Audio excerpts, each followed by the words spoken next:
দৈত্য ইউনূসের ডাকাততন্ত্রে বয়সে সবচেয়ে ছোট এবং ডাকাতিতে সবচেয়ে বড় সদস্য আত্মঘাতী জঙ্গি আসিফ মাহমুদ সজীব ভুঁইয়া একটা কথা বলেছে।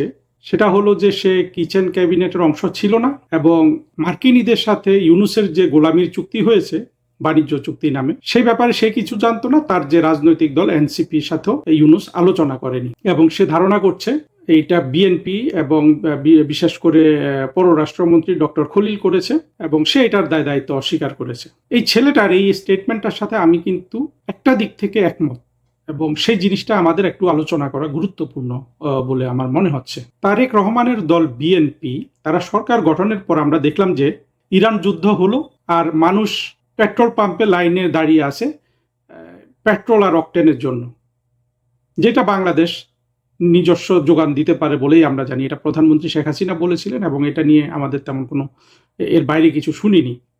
তার মানে সংকটটা তারা কৃত্রিমভাবে তৈরি করেছিল। এটা অবশ্য এক একজন এক এক কথা বলে, কিন্তু সংকটটা যে কৃত্রিমভাবে তৈরি করেছিল অত্যন্ত মোক্ষম একটা সময় দাম বাড়ানোর জন্য, এটা কিন্তু এখন অনেক পরিষ্কার হয়ে গেছে। এবং কিছু ফেসবুকে কন্টেন্ট ক্রিয়েট করতে পারে, লিখতে পারে, এই ধরনের কিছু লোক বিএনপিকে সাধুবাদ দিয়েছিল এই জ্বালানি তেলের মূল্য বাড়ানোর পর। অবশ্যই এটা বলবো যে তারেক রহমানের সরকার খুবই স্মার্ট একটা কাজ করেছে। জ্বালানি তেলের মূল্য বৃদ্ধি করতে হলে যে প্রক্রিয়া করেছে তাতে তো পাবলিককে মানে বোকা বানানো গেছে এবং পাবলিক প্রতিক্রিয়া দেখানোরও সুযোগ পায়নি। যদিও প্রক্রিয়াটা নিষ্ঠুর, কিন্তু এটা স্মার্ট সরকারের জন্য। এটা আমি বলবো যে সরকারের দিক থেকে দেখলে এটা ঠিক আছে। যে কোনো সরকার স্মার্ট কাজ করলে সেটাকে সরকারের দৃষ্টিভঙ্গি থেকে ভালো, আমি এটাকে কিছু খারাপ মনে করি না। কিন্তু আমাদের আওয়ামী লীগের সরকার 17 বছরে এই ধরনের কোনো স্মার্ট কাজ কিন্তু করে নাই। অর্থাৎ জনগণের সাথে দিনে দুপুরে প্রতারণামূলক কোনো কাজ কিন্তু প্রধানমন্ত্রী শেখ হাসিনার সরকার করেনি। আর এই যে গোলামির চুক্তিটা, এই ব্যাপারে সজীব ভুঁইয়ার যে অভিযোগ, এটাকেও আমার মনে হচ্ছে যে এটা সত্যই হবে সব দিক বিবেচনা করলে, বা সত্য না হলেও কি করা যায়। বিএনপির তরফ থেকে আমি সবসময় বিএনপির কি করা উচিত এই কথাগুলো আমি বলি, যেহেতু আমি একজন বিএনপির শুভাকাঙ্ক্ষী। যদিও আমি বিএনপিকে সমর্থন করি না,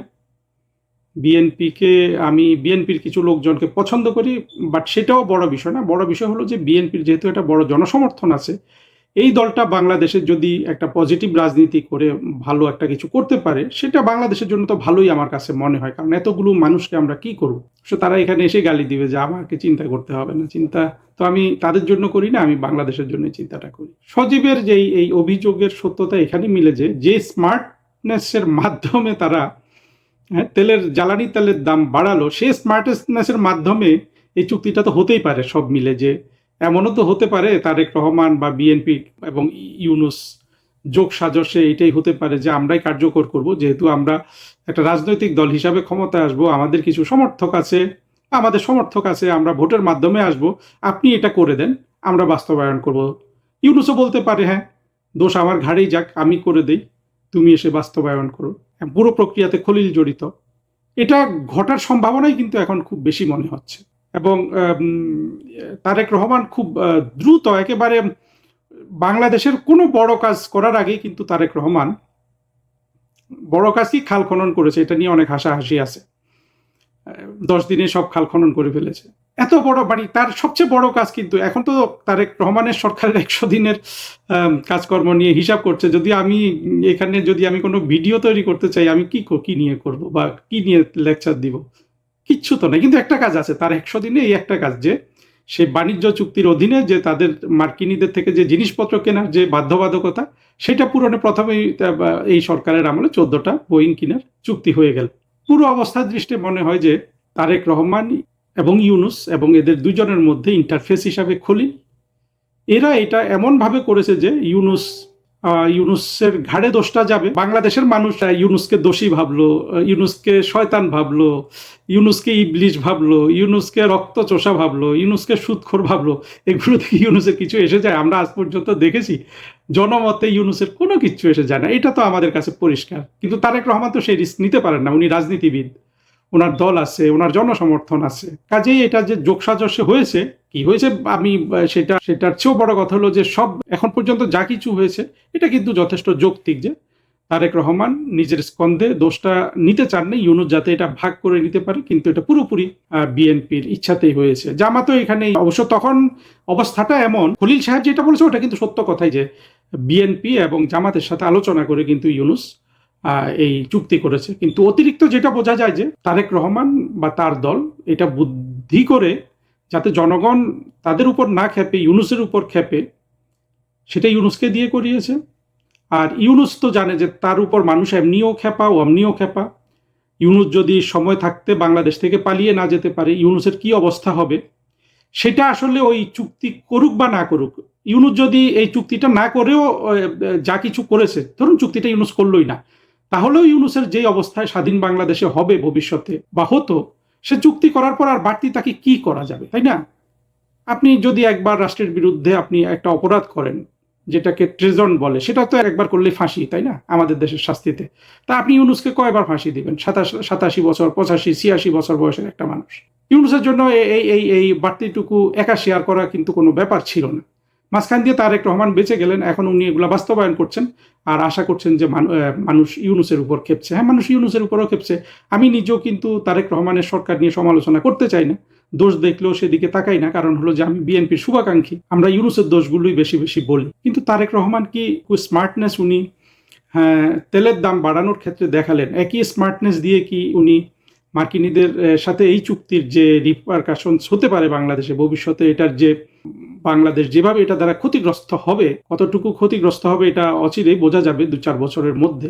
সেখান থেকে তারেক রহমান কিভাবে বাঁচবে? কিন্তু একটা জিনিস পরিষ্কার যে 24-এর জঙ্গি উত্থান যারা করেছে, সেই এনসিপি, জামাত, হেফাজত, বিএনপি, ইউনূস, এরা কিন্তু একজোট হয়ে এদের আর উপায়ও ছিল না, এটাও সত্য কথা। তারা যাদের সহযোগিতায় এই জঙ্গি উত্থানটা করেছিল, সেই মার্কিনীদের সাহায্য, মার্কিনীদের প্রোটেকশনে, অর্থাৎ তাদের সুরক্ষার মধ্যে যাওয়া ছাড়া কি তাদের আর কোনো উপায় ছিল তারেক রহমানদের? আমার কিন্তু সেটাও মনে হয় না।